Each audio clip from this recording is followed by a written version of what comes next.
नमस्कार, खबरों की खबर में आपका स्वागत है। सुशांत की मौत का मामला इतना पेचीदा होता चला जा रहा है, इस तरह से उलझ गया है कि इसकी आंच महाराष्ट्र की सरकार यानी उद्धव ठाकरे की सरकार पे साफ साफ दिखने लगी है। खबर यह आ रही है कि कांग्रेस पार्टी अगले 2 दिन के अंदर यह फैसला करने वाली है कि उद्धव ठाकरे की जो सरकार चल रही है उससे समर्थन वापस लिया जाए। और यह फैसला इसलिए हो रहा है कि कांग्रेस पार्टी के तमाम अलग अलग राज्यों से लीडर्स आला कमान को यह बता रहे हैं कि कांग्रेस पार्टी की चुप्पी और कांग्रेस पार्टी अगर इस सरकार के साथ सुशांत के मसले में खड़ी नजर आएगी तो पूरे देश में कांग्रेस पार्टी को बहुत बड़ा नुकसान होने वाला है। और तो और कांग्रेस पार्टी जो महाराष्ट्र के अंदर है वो भी सुशांत के मसले को लेकर 2 फाड़ में बढ़ चुकी है। पूरी डिटेल में इसके बारे में बताऊंगा कि किस तरीके से कांग्रेस अंडर प्रेशर आ गई है सुशांत के मामले को लेकर। लेकिन उससे पहले कुछ और भी नए नए डेवलपमेंट्स हुए हैं जिसे सुनकर आपका दिमाग हिल जाएगा। सबसे बड़ा सवाल यह पूछा जा रहा है कि रिया चक्रवर्ती आखिर कहां गायब हो गई है। 28 तारीख को उसका एक वीडियो आया था जिसमें वो सत्यमेव जयते हुए कहते हुए और ये कह रही थी कि जो उनके बारे में जो खबरें फैलाई जा रही है वो झूठी है। उस तरह का वीडियो उसने पोस्ट किया था, लेकिन उस वीडियो से ये पता नहीं चल पा रहा था कि वो किस जगह पे है। लेकिन अब बिहार पुलिस की माने तो बिहार पुलिस ये साफ साफ ये कह रही है कि रिया चक्रवर्ती अपने घर से भाग चुकी है और उसका लोकेशन ट्रेस नहीं हो रहा है। उसके फ़ोन नंबर्स, उनके परिवार के फ़ोन नंबर्स सब बंद पड़े हैं। किसी को पता नहीं है कि रिया चक्रवर्ती कहां गायब हो गई है या उसे गायब कर दिया गया है, क्योंकि इसमें बहुत सारे हाई प्रोफाइल नाम, कई सारी थ्योरीज सामने आ रही हैं। इस वजह से शक का दायरा अब और भी पुख्ता होता चला जा रहा है कि रिया चक्रवर्ती को किस साजिश के तहत, किस योजना के तहत गायब कर दिया गया है। क्योंकि खबर यह आ रही है कि उसने जब से ये सुप्रीम कोर्ट में हलफनामा दिया, ये अपील लगाई है कि इस केस को बिहार पुलिस से हटाकर मुंबई पुलिस को सौंप दिया जाए, तब से वो अपने घर से, उसके परिवार के लोग अपने सारे सामान को लेकर के वो वहाँ से निकल चुके हैं। बिहार पुलिस उससे मिलने के लिए उसके घर गई थी, लेकिन वहाँ साफ साफ उनको कहा गया कि उनके घर में ताला लगा हुआ है। अब ये एक बहुत बड़ा रहस्य है, एक राज है कि रिया चक्रवर्ती क्या इस देश में है या उसे देश के बाहर भेज दिया गया है, या फिर कुछ लोग ऐसे हैं जो उसे छिपाकर महाराष्ट्र के किसी इलाके में उसको प्रोटेक्शन दे रहे हैं। कई सारी बातें हैं। अब इसका फैसला जब तक रिया चक्रवर्ती वापस दुनिया के सामने नहीं आती है तब तक ये अपने आप में एक जटिल सवाल, जो मुंबई पुलिस, बिहार की पुलिस और सेंट्रल एजेंसियां जो इसकी तहकीकात कर रही है, उनको ये सवाल कौंता रहेगा कि आखिर रिया चक्रवर्ती है कहां। अब इसमें एक और बड़ी घटना यह हुई है, और रिया चक्रवर्ती को इसलिए भी ढूंढा जा रहा है क्योंकि ईडी ने उन्हें समन किया है, और अगर ईडी के सामने वो प्रस्तुत नहीं होती है, वो सामने नहीं आती है, तो इसका मतलब है कि दाल में कुछ काला है। और इस मामले में दूसरा डेवलपमेंट बिहार की पुलिस की तरफ से आया है कि जिसमें बिहार के डीजीपी ने खुल्लम खुल्ला, जो कह सकते हैं कि डंके की चोट पे, उन्होंने ये दावा किया है कि ये जो मसला है सुशांत की मौत का, ये आत्महत्या का मसला नहीं है, क्योंकि ऐसे सबूत मिल रहे हैं, ऐसी जानकारियां मिल रही हैं जिससे हत्या के एंगल को नकारा नहीं जा सकता है। और बिहार पुलिस इस मसले को, सच्चाई को पता लगाने के लिए पूरी कोशिश करेगी। और गुप्तेश्वर पांडे जो बिहार के डीजीपी हैं, वो ये दावा कर रहे हैं कि बिहार पुलिस सच्चाई का पता लगाने में कोई कसर नहीं छोड़ेगी, क्योंकि चीफ मिनिस्टर नीतीश कुमार का आदेश है कि किसी भी कीमत पे इस सच का पता लगाना जरूरी है, और जरूरत पड़ेगी तो इस केस को बिहार सरकार सीबीआई को सौंप देगी। लेकिन अभी न केंद्र सरकार, न गृह मंत्रालय, न बिहार की सरकार सीबीआई को नहीं दे सकती, क्योंकि यह मसला सुप्रीम कोर्ट में है। 5 तारीख को सुनवाई है।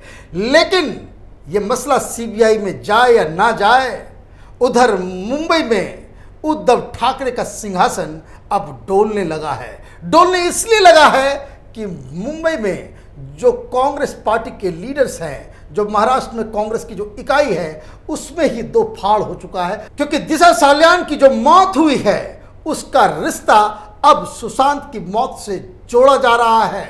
लोग पूछ रहे हैं कि वो कौन सा लीडर है, वो कौन सा मंत्री है, वो कौन सा शख्स है इतना पावरफुल जिसको बचाने के लिए मुंबई की पुलिस और मुंबई की सरकार इस मसले में सीबीआई को केस देने से मना कर रही है। और लगातार, जबकि अभी कोई इन्वेस्टिगेशन नहीं हुआ है, कोई एफआईआर नहीं दर्ज किया गया है मुंबई पुलिस के द्वारा, फिर ये सारे लोग, ये शिवसेना के लोग, ये सरकार के गृह मंत्री, ये सारे लोग इसे आत्महत्या क्यों बता रहे हैं? और ये जो सवाल जो पब्लिक डोमेन में खड़ा हो गया है, लोग जानना चाहते हैं कि जो दो पार्टियां हुई थी, एक जिसमें दिशा सालियान की मौत हुई और दूसरा सुशांत की मौत हुई, उस पार्टी में कौन कौन लोग शामिल थे। और ये सवाल एक ऐसा सवाल है जिसको लेकर राजनीति में हलचल मच गई है। कांग्रेस पार्टी के कई लीडर्स जो मुंबई में हैं, वो अब ये कह रहे हैं कि ये वक्त आ गया है कि इस सरकार से अपना रिश्ता तोड़ लिया जाए। अदरवाइज अगर कोई खुदा ना खास्ते इसमें कोई बड़ा खुलासा हो जाता है, कोई बड़ा नाम आ जाता है, तो कांग्रेस पार्टी पूरे देश में मुंह दिखाने लायक नहीं बचेगी। और मैं आपको बता दूं, ये इसलिए भी कांग्रेस पार्टी के अंदर हलचल है क्योंकि अजीत पवार के बेटे ने इसमें लीड ले ली। उन्होंने बाकायदा पत्र लिख करके इस केस को सीबीआई को सौंपा जाए, इसकी डिमांड वो कर चुके हैं। वो पब्लिक में बोल चुके हैं कि एनसीपी का एक यंग लीडर अजीत पवार का बेटा अगर ये बात कह रहा है कि इसको सीबीआई को सौंपा जाए, तो राजनीति की दृष्टि से ये मसला ऐसा बन जाएगा कि कल कोई बवाल हो जाता है, कोई नया खुलासा हो जाता है, तो उसमें एनसीपी को तो क्लीन चिट मिल जाएगी, लेकिन कांग्रेस पार्टी फंस जाएगी। कांग्रेस की मुसीबत यह है कि एक तो महाराष्ट्र की इकाई में दो फाड़ है और कई सारे देश के अलग अलग राज्यों से लीडर्स आला कमान को, राहुल गांधी को, सोनिया गांधी के सलाहकारों को फोन करके ये बता रहे हैं कि इस मसले में फौरन कोई फैसला लेना जरूरी है। सबसे ज्यादा प्रेशर बिहार से आ रहा है कांग्रेस पार्टी के लिए कि वहां चुनाव होने वाले हैं, और अगर कांग्रेस पार्टी शिवसेना के साथ, उद्धव ठाकरे के साथ खड़ी नजर आई तो आपको बिहार के अंदर उम्मीदवार तक नहीं मिलेंगे। प्रचार करने वालों की जो संख्या दूर की बात है, आपको उम्मीदवार नहीं मिलेगा क्योंकि लोगों में इतना ज़्यादा रोष है कि सुशांत की मौत की सच्चाई ये लोग जानना चाहते हैं। और जिस तरह की थ्योरी, जिस तरह के खुलासे, जिस तरह की जानकारी आ रही है, उससे कांग्रेस पार्टी को बहुत बड़ा नुकसान हो जाएगा। और तो और हिंदी जो स्पीकिंग स्टेट्स हैं, यूपी, राजस्थान, मध्य प्रदेश, वहां से भी लगातार कांग्रेस पार्टी के ऊपर दबाव आ रहा है। लेकिन दिल्ली में क्या हो रहा है? कांग्रेस पार्टी के बड़े बड़े लीडर्स दबी जुबान में कह रहे हैं कि यह वक्त आ गया है कि इस सरकार से फौरन समर्थन वापस लिया जाए। वापस लेने की बहुत सारी और भी कारण हैं। वो कारण ये भी है कि ये जो अगाड़ी सरकार बनी उसमें कोई कांग्रेस पार्टी को सबसे ज़्यादा नुकसान हुआ है। कांग्रेस पार्टी को उस तरह के मंत्रालय नहीं दिए गए, ये एनसीपी और शिवसेना वालों ने आपस में बांट लिया। दूसरी समस्या ये है कि जो वैचारिक रूप से जो बात को लेकर के राहुल गांधी कहते रहते हैं कि कांग्रेस पार्टी एक वैचारिक आंदोलन है, विचारधारा से कॉम्प्रोमाइज नहीं करना है, तो एक तो शिवसेना के साथ मिलके कांग्रेस पार्टी ने वैचारिक एक जो कॉम्प्रोमाइज किया उसका तो एक नुकसान हो ही रहा था। लेकिन अब ये बवाल कांग्रेस पार्टी के माथे पे आ जाने वाला है, क्योंकि अगर कोई खुलासा हो जाता है तो बीजेपी तो कांग्रेस पार्टी को कहीं का नहीं छोड़ेगी। ऐसा दुष्प्रचार करेगी बीजेपी कांग्रेस के खिलाफ कि किसी का मुंह दिखाने के लायक नहीं होगा। लेकिन कांग्रेस की चिंता बस इतनी है, फैसला अब तक हो गया होता, लेकिन यह फैसला इसलिए अब तक रुका हुआ है क्योंकि कांग्रेस पार्टी को लगता है कि ये जो राजस्थान की सरकार है इसका भविष्य जो अधर में लटका हुआ है। अगर गहलोत अपनी सरकार बचाने में कामयाब हो जाते हैं तो यकीन मानिए कि उस दिन महाराष्ट्र के अंदर कांग्रेस पार्टी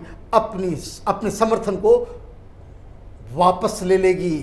और यही फैसला सोनिया गांधी और राहुल गांधी और प्रियंका वाड्रा को करना है कि सुशांत की केस में क्या वो न्याय के साथ खड़े होंगे या फिर वो उन लोगों के साथ खड़ा होना चाहेंगे जो कातिलों को बचाने में जुटे हुए हैं, सबूतों को मिटाने में जुटे हुए हैं, सच्चाई को दबाने में पूरी तरीके से अपनी ताकत को लगाए बैठे हैं।